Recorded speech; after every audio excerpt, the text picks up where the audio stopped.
नमस्कार। Hello smart शिक्षामा स्वागत छ। आज हामी यो भिडियोमा फ्युचर टेन्स को बारेमा छलफल गर्नेछौँ। फ्युचर टेन्स भनेको के हो, यसका प्रकारहरू र ती विभिन्न प्रकारका फ्युचर टेन्सहरूलाई स्पोकन इङ्ग्लिसमा अर्थात् बोलीचालीको अङ्ग्रेजी भाषामा कसरी प्रयोगमा ल्याउने, कसरी आफैले ती फ्युचर टेन्सका वाक्यहरू बनाउने, कसरी अभ्यास गर्ने जस्ता कुराहरूको छलफल गर्नेछौँ। यसले आफूले चाहेको वा आफूलाई मन लागेको अङ्ग्रेजी बोल्नको लागि सहयोग गर्नेछ। योभन्दा अघिल्ला भिडियोहरूमा प्रेजेन्ट टेन्स र पास्ट टेन्सको बारेमा छलफल गरिसकेका छौँ। यदि यहाँहरूले ती भिडियोहरू हेर्नु भएको छैन भने स्क्रिनको राइट कर्नरमा देखा परेका आई बटनमा क्लिक गरेर हेर्न सक्नुहुनेछ। अब आउनुहोस् सुरु गरौँ आजको भिडियो।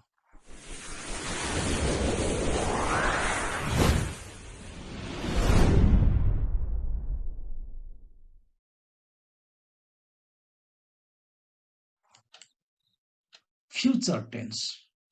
फ्युचर टेन्स भनेको त्यस्तो टेन्स जसले कुनै काम भविष्यमा हुनेछ भन्ने व्यक्त गर्नको लागि प्रयोग गरिन्छ। अर्थात् हामीले यसको डेफिनेसन भन्दाखेरि फ्युचर टेन्स भनेको त्यो टेन्स जसले कुनै काम भविष्यमा हुने कुरा व्यक्त गरिन्छ त्यसलाई फ्युचर टेन्स भनिन्छ। The tense that gives the sense of an action that take place in future, that is future tense. Future tense पनि चार प्रकारका हुन्छन्। ती मध्ये पहिलो टेन्स हो simple future tense. There are 4 types of future tense. The first one is simple future tense. अब simple future टेन्सको structure चाहिँ के हुन्छ, subject plus shall or will plus V1 plus object. अब हामीले shall र will कस्ता सब्जेक्टहरूसँग प्रयोग हुन्छ त्यो हामी हेर्छौँ। यसै कुरालाई मैले यहाँ डायग्राममा दिएको छु। आई र वी सित shall, बाँकी यु, दे, सी, ही यिनीहरूसित will को प्रयोग गर्छौँ र यी I plus shall plus V1 अथवा we plus shall plus V1, you plus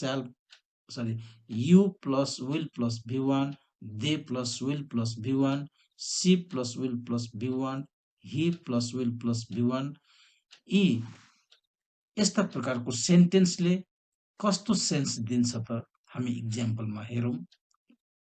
जस्तै I shall eat, म खानेछु। I shall eat, म खानेछु। त्यस्तै प्रकारले हामी अन्य सेन्टेन्सहरू बनाउन सक्छौँ। I shall eat, I shall go, I shall play, I shall write, I shall read। यसरी हामीले विभिन्न प्रकारका सेन्टेन्सहरू बनाउन सक्छौँ इटको ठाउँमा V1 राखेर। त्यस्तै we shall eat, हामी खान्छौँ। त्यस्तै they will eat, उनीहरू खानेछन्। she will eat, उनी खानेछिन्। he will eat, ऊ खानेछ। यसरी हामीले सेन्टेन्सहरू बनाउन सक्छौँ सिम्पल फ्युचर टेन्सको। र इटको ठाउँमा हामीले अन्य V1हरू राखेर अभ्यास गर्न सक्छौँ।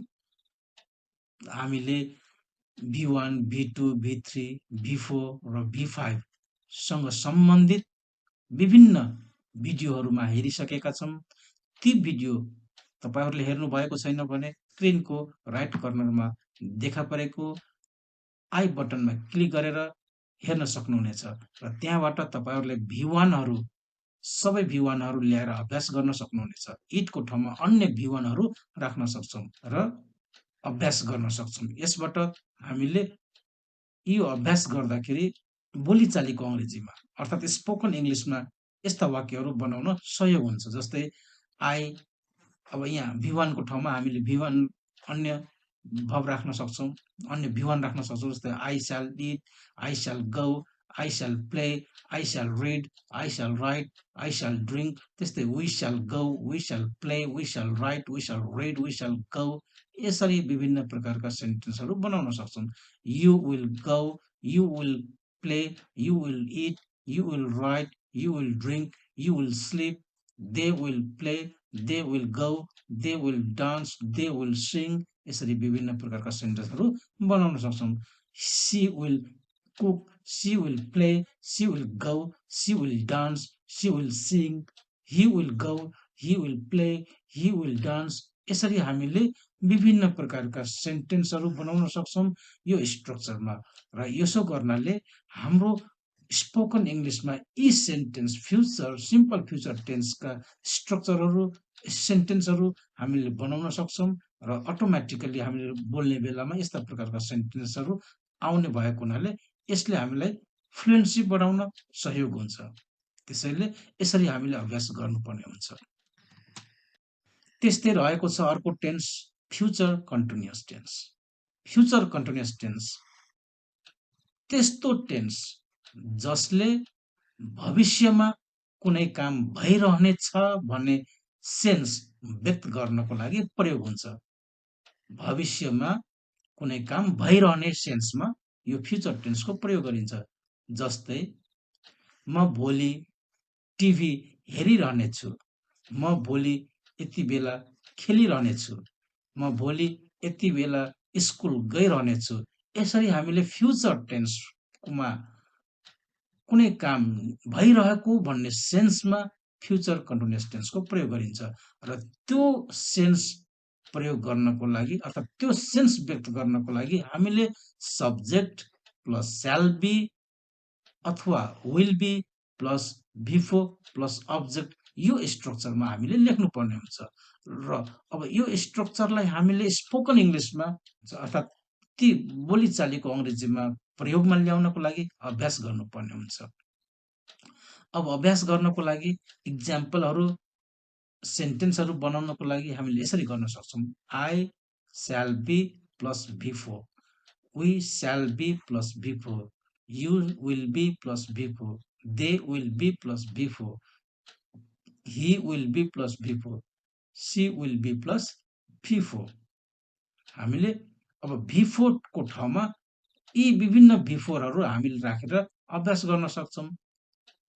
जस्तै I shall be going, we shall be coming, I shall be eating, we shall be coming, I shall be eating, we shall be eating, I shall be drinking, we shall be drinking, I shall be cooking, we shall be cooking, you will be going, they will be going, he will be going, she will be going, you will be coming, they will be coming, he will be coming, she will be coming, you will be eating, they will be eating, he will be eating, she will be eating, you will be drinking, they will be drinking, he will be drinking, she will be drinking, you will be cooking, they will be cooking, he will be cooking, she will be cooking. यसरी हामीले before विभिन्न बिफोरहरू ल्याएर यहाँ अभ्यास गर्न सक्छौं र ती सेन्टेन्सहरूलाई हामीले स्पोकन इंग्लिशमा प्रयोगमा ल्याउन सक्छौं. यसरी हामीले अभ्यास गर्नाले बोल्ने बेलामा यस्ता प्रकारका सेन्टेन्सहरू अटोमेटिकली आउँछ र यी यस्ता प्रकारका सेन्टेन्सले नेपालीमा के सेन्स दिन्छ, के अर्थ दिन्छ त यहाँ हेरौँ है त. I shall be going, म गइरहनेछु. We shall be going, हामी गइरहनेछौं. गइरहनेछौं भन्नाले भविष्यमा आउने समयमा कुनै काम भइरहनेछ भन्ने सेन्स व्यक्त गर्दछ हो. त्यस्तै you will be going, हामी गइरहनेछौं. They will be going, उनीहरू गइरहनेछन्. He will be going, ऊ गइरहनेछ. I shall be eating, त्यस्तै we shall be eating. यसरी हामीले सेन्टेन्सहरू बनाउन सक्छौं. विभिन्न सेन्टेन्समा एउटा भर्ब लगाएर जस्तै यहाँ I shall be going, we shall be going, you will be going, they will be going, he will be going छ. विभिन्न सब्जेक्ट छ, एउटै भर्ब छ.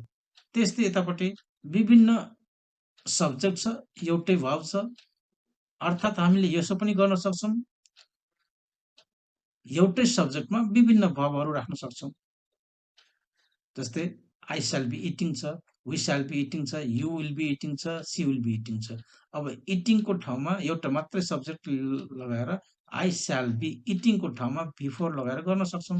I shall be going, I shall be coming, I shall be eating, I shall be drinking, I shall be cooking भनेर विभिन्न सेन्टेन्सहरू बनाउन सक्छौं। यसले हामीलाई के हुन्छ त फ्लुएन्सी बढाउन सहयोग हुन्छ र यस्ता प्रकारका सेन्टेन्सहरू बोल्ने बेलामा फटाफट आउँछ। त्यसकारणले गर्दा अभ्यास गर्न जरुरी हुन्छ। अब सुरु गरौँ future perfect tense. Future perfect tense भनेको त्यो टेन्स जसले भविष्यमा कुनै काम भइसकेको हुनेछ भन्ने अर्थ दिनको लागि प्रयोगमा हुन्छ। भविष्यमा कुनै काम भइसकेको हुनेछ, यतिखेरसम्म यो काम सकिसकेको हुनेछ, यतिखेरसम्ममा ऊ सुतिसकेको हुनेछ, यतिखेरसम्ममा ऊ पढिसकेको हुनेछ, ऊ खेलिसकेको हुनेछ भन्ने व्यक्त गर्नको लागि फ्युचर पर्फेक्ट टेन्सको प्रयोग गरिन्छ। अब फ्युचर पर्फेक्ट टेन्सको structure subject plus shall have, will have plus V3 plus object हुन्छ। अब यो स्ट्रक्चरमा सेन्टेन्सहरू बनाउँदा कसरी बनाउने त? यहाँ हेर्नुहोस्, आई र वी सित शैल ह्याभ अनि V3, यु, दे, सी, ही सित विल ह्याभ प्लस V3। हामीले I shall have plus V3, we shall have plus V3, you will have plus V3, they will have plus V3, she will have plus V3, he will have plus V3 राख्न सक्छौं। अब हेर्नुहोस्, यो V3 को ठाउँमा हामीले विभिन्न अभ्यास गरेका विभिन्न भिडियोहरूमा हेरेको V1, V2, V3, V4, V5 त्यहाँबाट त्यो भिडियोबाट हामीले V3हरू ल्याएर अभ्यास गर्न सक्छौं। अब यहाँ गन दिएको छ, come, played, eaten, cooked, cleaned. अब यसको अभ्यास गरौँ। I shall have gone, I shall have come, I shall have played, I shall have eaten, I shall have cooked, I shall have cleaned. त्यस्तै वीसँग अभ्यास गरौँ।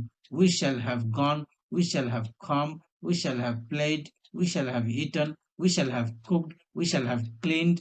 यसरी हामीले अभ्यास गर्न सक्छौं। त्यस्तै यु, दे, सी, ही यिनीहरूबाट पनि हामीले अभ्यास गर्न सक्छौं। You will have gone, you will have come, you will have played, you will have eaten, you will have cooked, you will have cleaned. They will have gone, they will have come, they will have played, they will have eaten, they will have cooked, they will have cleaned. She will have gone, she will have come, she will have played, she will have eaten, she will have cooked, she will have cleaned. He will have gone, he will have come, he will have played, he will have eaten, he will have cooked, he will have cleaned. यसरी हामीले विभिन्न भावहरू ल्याएर अभ्यास गर्न सक्छौं। यसो गर्नाले तपाईहरुको फ्लुएन्सी बढ्न सहयोग हुनेछ। अब यी सेन्टेन्सहरुको अर्थ के हुन्छ त नेपालीमा त्यो हेरौं। आई शैल ह्याभ इटन भनेको म खाएको हुनेछु, खाएको हुनेछु। आई विल ह्याभ इटन म खाएको हुनेछु। अब इटनको ठाउँमा अन्य V3हरु राख्न सक्छौं। वी शैल ह्याभ इटन हामी खाएका हुनेछौं। यु विल ह्याभ इटन तिमी खाएको हुनेछौ। दे विल ह्याभ इटन उनीहरू खाएका हुनेछन्। यु विल ह्याभ इटन ऊ खाएको हुनेछ। यसरी हामीले यस्ता प्रकारका सेन्टेन्सहरु बनाउँदाखेरि यो अर्थ दिन्छ। अब हामीले एउटा सब्जेक्टसँग विभिन्न भर्बहरु राखेर अभ्यास गर्न सक्छौं। जसरी अघि हामीले गर्यौं, यतापटि एक्जाम्पलमा हेर्न सक्छौं। I shall have gone, I shall have come, I shall have cleaned, I shall have cooked, I shall have played. यसरी विभिन्न V3हरु ल्याएर अभ्यास गर्न सक्छौं। एउटा भर्बमा विभिन्न सब्जेक्टहरु राखेर अभ्यास गर्न सक्छौं, जसरी यतापटि दिएको छ। वा एउटै सब्जेक्टमा विभिन्न भर्बहरु ल्याएर अभ्यास गर्न सक्छौं, जुन यतापटि दिएको छ। यसरी हामीले दुवै तरिकाबाट अभ्यास गर्नाले हामी विभिन्न सेन्टेन्सहरु आफूले चाहेको सेन्टेन्सहरु बनाउन सक्छौं र आफूले चाहेको अंग्रेजी बोल्न सक्छौं। यसो गर्नाले तपाईहरुको अंग्रेजी भाषा स्पोकन इङ्ग्लिस छिटो सुधार हुनेछ। अब future perfect continuous tense. Future perfect continuous tense भनेको त्यो टेन्स जसले भविष्यमा कुनै काम भइ नै रहेको हुनेछ, यतिखेरसम्म भइ नै रहेको हुनेछ भन्ने अर्थ दिन्छ। भविष्यमा कुनै काम सुरु भएर यतिखेरसम्ममा भइ नै रहेको हुनेछ भन्ने सेन्स दिनको लागि फ्युचर पर्फेक्ट कन्टिन्युअस टेन्सको प्रयोग गरिन्छ। इक्जाम्पल बनाउनको लागि हामीले के स्ट्रक्चर प्रयोग गर्नु पर्यो त? Subject plus shall have been, will have been plus V four plus object. अब यसको यो स्ट्रक्चरमा सेन्टेन्सहरू सजिलो तरिकाले बनाउनको लागि मैले यहाँ डायग्राम दिएको छु, त्यो हेर्नुहोस्। I shall have been plus V four गर्नु, we shall have been plus before गर्नु होला। त्यस्तै you, they, he, she plus will have been plus before गर्नु होला। यसरी हामीले यो स्ट्रक्चरमा सेन्टेन्स बनाउन सक्छौँ। अब यहाँ बिफोरको ठाउँमा विभिन्न बिफोरहरू ल्याउन सक्छौँ, जस्तै eating, going, coming, drinking, singing. अब यसको अभ्यास गरौँ। I shall have been eating, I shall have been going, I shall have been coming, I shall have been drinking, I shall have been singing. यसरी हामीले सेन्टेन्सहरू बनाउन सक्छौँ। त्यस्तै वीसँग पनि बनाउन सक्छौँ, युसँग बनाउन सक्छौँ, देसँग, हिसँग, सीसँग हामीले सेन्टेन्सहरू बनाउन सक्छौँ। अब यस्ता सेन्टेन्सहरू बनाउँदाखेरि नेपालीमा के अर्थ हुन्छ त भनेर यहाँ हेरौँ है त। I shall have been eating भन्दाखेरि म खाइ नै रहेको हुनेछु, म खाइ नै रहेको छु, म खाइ नै रहेको हुनेछु भन्नको लागि इङ्ग्लिसमा के भन्नुपर्ने हुन्छ त? I shall have been eating. हामी खाइ नै रहेका हुनेछौँ, we shall have been eating. उनीहरू खाइ नै रहेका हुनेछन्, they will have been eating. उनी खाइ नै रहेकी हुनेछिन्, she will have been eating. यसरी हामीले सेन्टेन्सहरू बनाउनु पर्ने हुन्छ। अब त्यस्तै इटिङको ठाउँमा अन्य भर्बहरू राखेर हामीले अभ्यास गर्न सक्छौँ। यतापट्टि हामीले विभिन्न सब्जेक्ट राख्न सक्छौँ, एउटै भर्बमा अभ्यास गर्न सक्छौँ, या एउटै सब्जेक्ट राखेर विभिन्न भर्बहरू अभ्यास गर्न सक्छौँ। यसो गर्नाले फ्लुएन्सी बढ्छ। अटोमेटिकली यस्ता प्रकारका सेन्टेन्सहरू मुखमा बोल्ने बेलामा आउने भएको हुनाले यसबाट छिटो इम्प्रुभमेन्ट हुन्छ। त्यसैले यी अभ्यासहरू गर्नुहोस् र आफूले चाहेको वाक्यहरू बनाउनुहोस्, त्यसलाई अभ्यास गर्नुहोस् र मन लागेका अङ्ग्रेजी बोल्न सक्नुहुनेछ।